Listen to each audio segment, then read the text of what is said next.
How's everything? Obviously, you are, I guess you're a free agent now. Is that what you would say? But I feel like you're kind of like doing you now. Like you have your own platform, your own shit going. Like, how's everything right now with you? Everything is everything's good, actually. I feel a little like when friends ask me how I'm doing. You ever go through something and you're coming out of it and you have like this anxiety about saying things are good? Yeah. That's the stage I'm at right now where I'm like, I'm good. Like I am good. I'm good. I am good. I need to practice saying that, like you're okay, and affirming that I'm okay and that I'm good. But I am good. Two personals been great. It's been a stretch for me, like creatively and as a personality, because it's such a step outside of sports. And anyone who knows me well, vulnerability is not my strong suit. Right. And when you're talking about life and politics and relationships and sex and love and family and trauma, like you have to be vulnerable if you're going to really connect with the audience. So it's been kind of a therapeutic practice for me also to learn how much of myself in that space I'm going to share, because in the sports space, I've always respected that when people are coming to me for sports, that's what they're coming to me for. They don't want to care. They don't really care how I take my grilled cheese sandwiches. Right. So it's been fun. And yeah, being a free agent is also fun. There's a lot that's coming down the pipeline. I have been strategic about not just jumping to the next thing. Yeah. I think a lot of people, they like, it's almost like your ego wants you to like bounce back super quick for the public perception. Like, look, I moved on. I got a new thing. Think something was waiting for me, but I feel like you got to take your time. Like, I do, and I've always been a very intentional person about my career, and I'm not an impulse decision maker when it comes to those things. And I also, regardless of what everybody thinks, I've been doing this a long time. I just saw, like, it's funny because I just saw like a video, because I just typed your shit in on YouTube yesterday, and I saw like a clip on like the reels of you from like damn near like 15 years ago. Yeah. like I was like, dang, like it's crazy to think how long you were on TV. I would cringe to watch that. Because how long was that part of your journey? I mean, I was from like at Fox for 9 years. Over 9 years. Before that, you were doing radio in Miami, right? Yeah.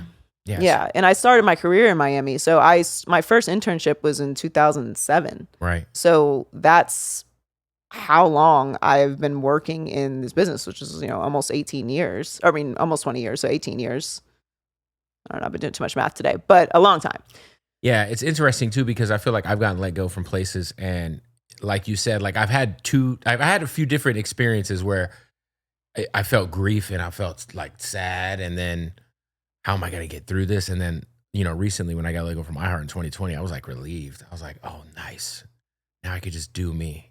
Well, I think when you're really in the business, you at some point understand how the business works. Right. So, our business has become sort of this middle space. Like there's the entertainers, there's the athletes, there's the actors, and then there's the, for lack of a better term, journalists, because journalism is something that I hold sacred, but for the sake of this conversation, the journalists, the people that cover them, the pundits, the personalities, and then the fans, and all of the lines have kind of become blurred. 100%. So people are interested in what their favorite personality, what their careers are. I mean, like people have their own platforms that have become cult followings in themselves. So I do get the interest in it. And it's, it's an honor really to have a community of people that follow you and, fans of your work, but it is a part of the business. Like it's cliche, but nothing lasts forever. 100%. And, I'm very proud of the work that I put into the business, the amount of time that I've been able to be in the business. Like it's a privilege. It's a hard business to last in, and, I'm still here. Are you still like, do you still have the interest to try to do the sports thing, like on like maybe like in a major way, like on a major network? Yeah, I mean, I think the network thing is interesting because the business has changed so much. So I don't want to speak too soon, but there's things happening. Well, when we have the ability to talk about what's next, we will. But yes, I will be in the sports space on a platform.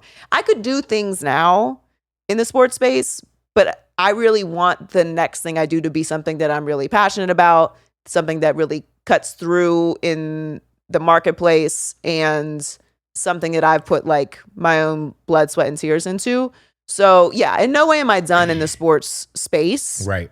I'm in the transitional part of that space. Yeah, I mean, in a world in which Skip Bayless is now on Gil's Arena talking football, like there's no rules anymore. No, there are no rules. And that's, I was just having this conversation on a panel this past weekend about how much the business has changed. And I hesitate to tell everyone to start their own platform, because everybody is not going to have a successful podcast. Everyone is not going to have a successful digital show. Everyone is not going to be the biggest creator on the planet. Like, that's not how it works. However, it is part of the world we live in to create content. Whether everything, goes off and is viral or is the biggest hit really doesn't matter. You can no longer wait for somebody to come and give you the space that you want in the business, whatever it is, whether you are working PR, whether you work in social media, whether you are, a salesperson. Like, you have to create your own energy in the business. I mean, look at what's happening at these big networks. Like, we're in hell. These conglomerates coming together. Yeah, like, we're fucking, it's so beyond our pay grade. Like, this shit is international fucking Illuminati shit. Like, you don't worry about that. Like, the people have spoken, and these microphones are moving the needle, and you have to be comfortable in that space. It is the Wild West. It is a different world, certainly a different world than I grew up in, certainly a different world than I came up in the business. But it is what it is. Like, you can't fight how the industry has changed. Think about how much shit has changed just from 2019 till now. Like, Zoom, digital shows, the ability to interview people who live on the other side of the planet, to do shows with people who are not in the same city. Like, what's it like? Everything's the nightcap thing is like, I always tell people, I'm like, man, I don't know, the Zoom shit's kind of played. And then Shannon and Chad Ochocinco do the nightcap, and it goes crazy. Of course. And they're just on Zoom. Because we're used to, as consumers, seeing that now. And kids don't watch TV. Right. They don't watch TV. They're not going to start watching TV. Most people, like, I would say under 30 probably don't watch TV. Like, I'm on YouTube. Like, right. Like, even my news, like, I'm like, if I'll just look at the YouTube. Our habits have changed. Right. So because of that, where you consume things has changed also. And it's why every massive entity is trying to find a way to infiltrate this screen as well. So, it's all very like inside baseball in some ways, but that's just what the future is.